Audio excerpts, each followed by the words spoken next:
to go on deck. In that case he would be in great danger unless he instantly came down again. The fact was that Uncle Henry had gone to lie down in his little sleeping berth, but Dorothy did not know that. She only remembered that Aunt Em had cautioned her to take good care of her uncle, so at once she decided to go on deck and find him, in spite of the fact that the tempest was now worse than ever, and the ship was plunging in a really dreadful manner. Indeed, the little girl found it was as much as she could do to mount the stairs to the deck, and as soon as she got there, the wind struck her so fiercely that it almost tore away the skirts of her dress. Yet Dorothy felt a sort of joyous excitement in defying the storm, and while she held fast to the railing she peered around through the gloom and thought she saw the dim form of a man clinging to a mast not far away from her. This might be her uncle, so she called as loudly as she could, "Uncle Henry! Uncle Henry!" But the wind screeched and howled so madly that she scarce heard her own voice, and the man certainly failed to hear her, for he did not move. Dorothy decided she must go to him, so she made a dash forward, during a lull in the storm, to where a big square chicken coop had been lashed to the deck with ropes.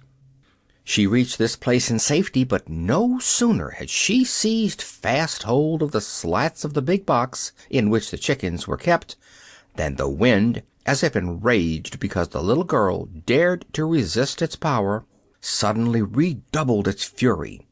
With a scream like that of an angry giant, it tore away the ropes that held the coop and lifted it high into the air, with Dorothy still clinging to the slats. Around and over it whirled, this way and that, and a few moments later the chicken coop dropped far away into the sea, where the big waves caught it and slid it uphill to a foaming crest, and then downhill into a deep valley, as if it were nothing more than a plaything to keep them amused.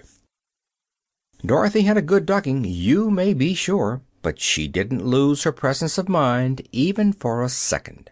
She kept tight hold of the stout slats, and as soon as she could get the water out of her eyes, she saw that the wind had ripped the cover from the coop, and the poor chickens were fluttering away in every direction, being blown by the wind until they looked like feather dusters without handles.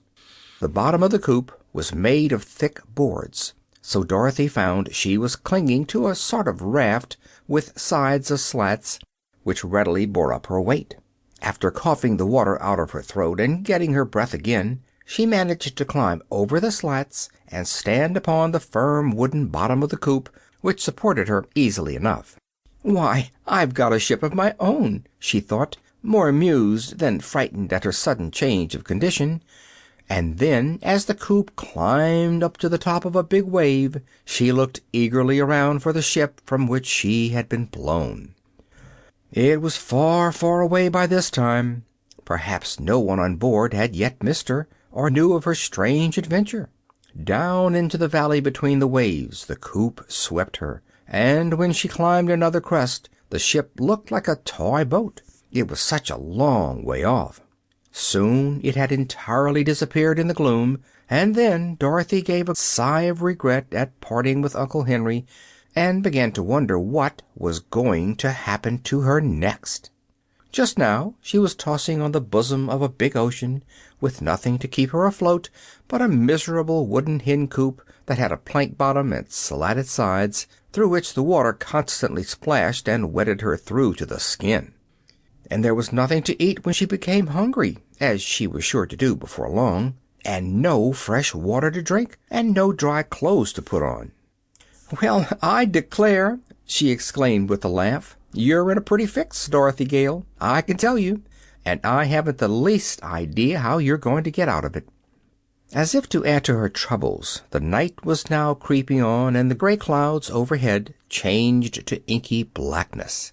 But the wind, as if satisfied at last with its mischievous pranks, stopped blowing this ocean and hurried away to another part of the world to blow something else, so that the waves, not being joggled any more, began to quiet down and behave themselves.